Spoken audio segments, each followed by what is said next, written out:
السلام علیکم ناظرین، ری سیک ود ایف اے خان میں آپ سب کو خوش آمدید۔ امید ہے آپ سب خیریت سے ہوں گے اور اللہ کے فضل و کرم سے اس کے امان میں ہوں گے۔ آج کی اس ویڈیو میں ہم آپ کو ابن ثبات کی توبہ کا واقعہ بیان کریں گے۔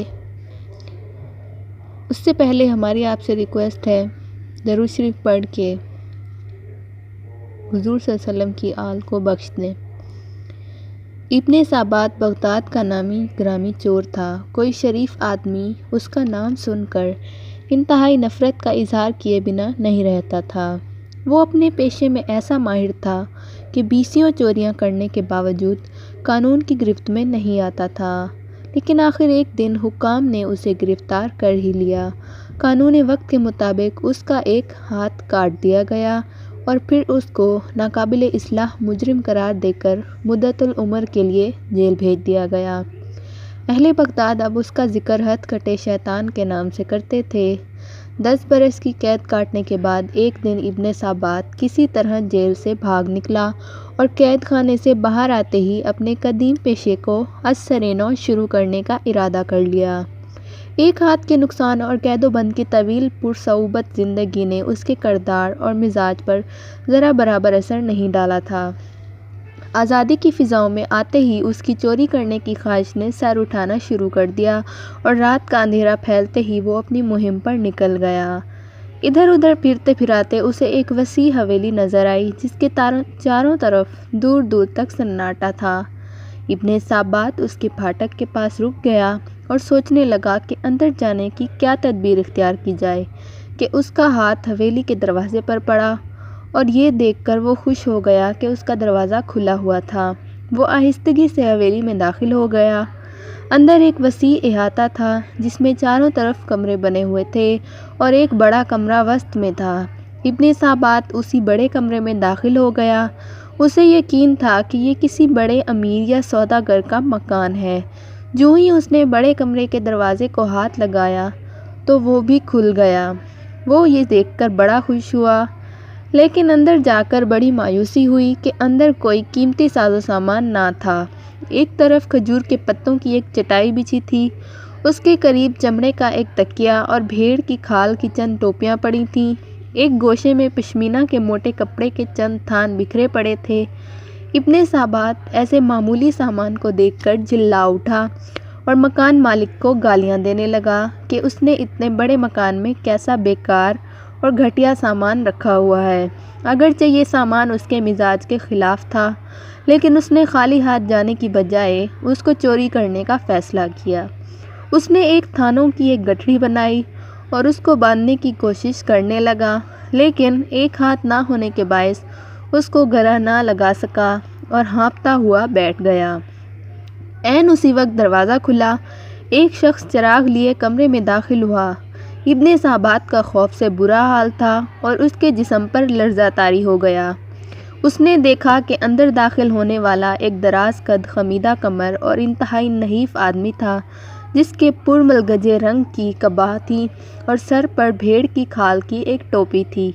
اس شخص کے چہرے پر ایک نور تھا اور آنکھوں میں ایسی چمک تھی کہ کوئی فرد اس کا اثر لیے بغیر نہ رہ سکتا تھا۔ اس نووارد نے چراغ ایک طرف رکھ دیا اور انتہائی نرمی سے کہا کہ میرے بھائی، خدا تم پر رحمت کرے، یہ کام روشنی اور کسی کے ساتھی کے بغیر نہیں ہو سکتا ہے۔ دیکھو، یہ چراغ ہے اور تمہاری مدد کے لیے میں حاضر ہوں۔ ہم دونوں یہ کام اطمینان کے ساتھ کر لیں گے۔ ابھی ابن ثبات اپنے حواسوں پر قابو پانے کی کوشش ہی کر رہا تھا کہ یہ کیا معاملہ ہے۔ اتنے میں اجنبی نے تھانوں کو 2 حصوں میں تقسیم کر دیا اور ان کی پھر 2 الگ الگ گٹھڑیاں بنائیں۔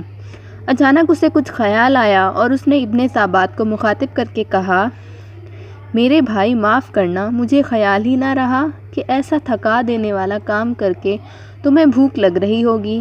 میں ابھی تمہارے لیے دودھ گرم کر کے لاتا ہوں، اسے پی کر تم تازہ دم ہو جاؤ گے۔ یہ کہہ کر اجنبی باہر نکل گیا۔ ابن ثبات چند لمحوں تک تو عالم تحیر میں کھویا رہا اور یکایک اپنے ماتھے پر ہاتھ مار کر کہا، میں بھی کیسا احمق ہوں، اتنا بھی نہیں سمجھ سکا کہ یہ بھی میرا ہی کوئی ہم پیشہ ہے۔ اتفاق سے آج ہم دونوں ایک ہی مکان میں جمع ہو گئے ہیں۔ البتہ یہ کوئی گھر کا بھیدی معلوم ہوتا ہے۔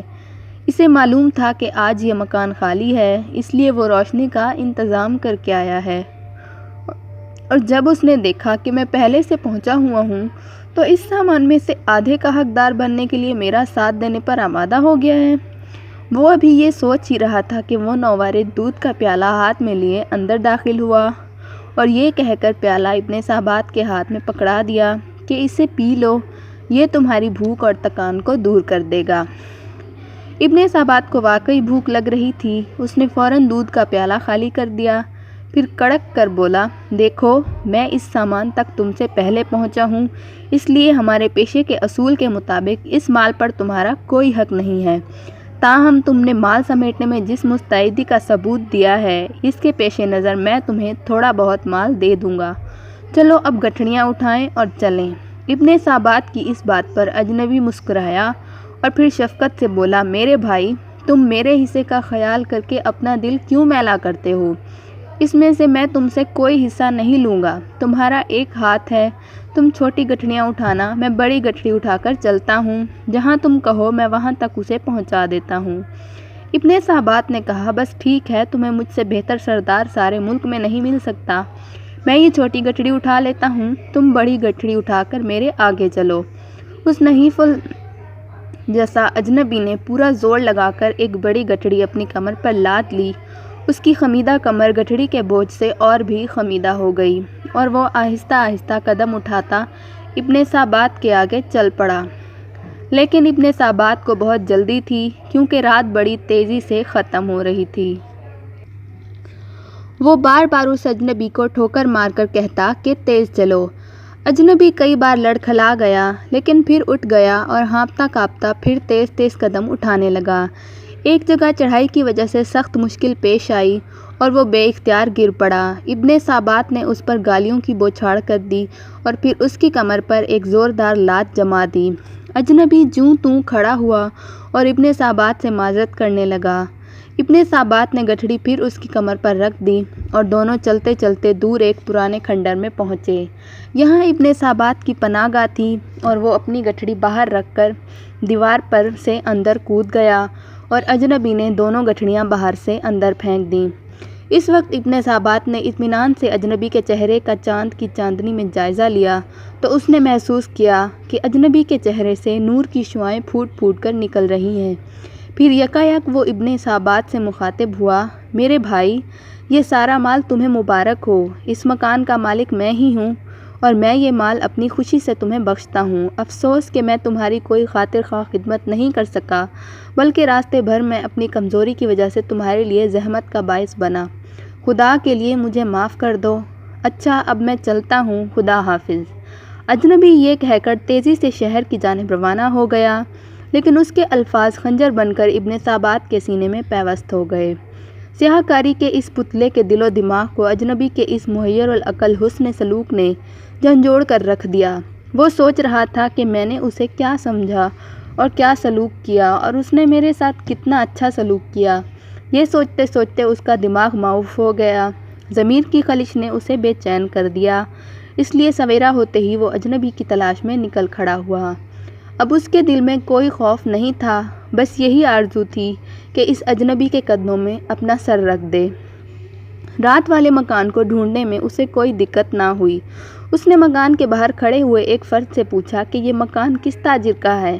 اس شخص نے حیرت سے اس کی طرف دیکھا اور کہا، تم شاید اجنبی معلوم ہوتے ہو، یہاں کسی تاجر کا کیا کام؟ یہ تو جناب کا مکان ہے۔ ابن صابات نے ان کا نام تو سن رکھا تھا، لیکن ان کی شکل سے آشنا نہ تھا۔ اس نے اندر داخل ہو کر دیکھا کہ دروازے کے سامنے بڑے کمرے میں وہی رات والا اجنبی بیٹھا تھا اور اس کے سامنے کوئی 30-40 افراد مؤدبانہ انداز میں بیٹھے ہیں۔ ابن صابات ٹھٹک کر رک گیا۔ اتنے میں مسجد سے اذان کی آواز آئی، لوگ اٹھ کر کھڑے ہوئے۔ جب وہ سب چلے گئے تو وہ اجنبی بھی اٹھا۔ جوں ہی اس اجنبی نے دروازے سے باہر قدم رکھا، ابن صابات روتا ہوا اس کے قدموں پر گر گیا۔ اس کے آنسوؤں نے اس کے دل کی ساری سیاہی دھو ڈالی تھی۔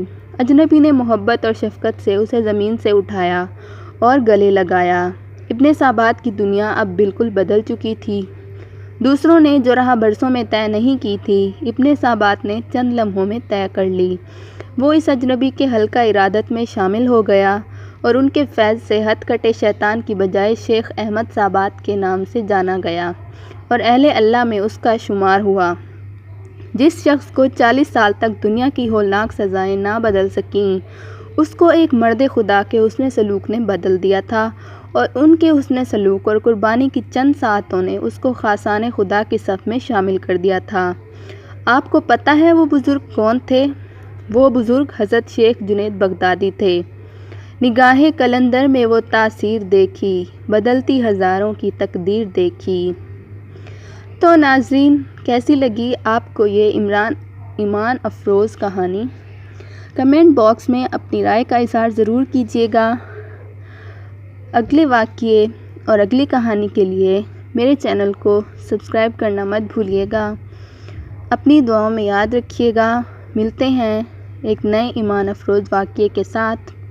تب تک کے لیے اللہ حافظ، اللہ نگہبان۔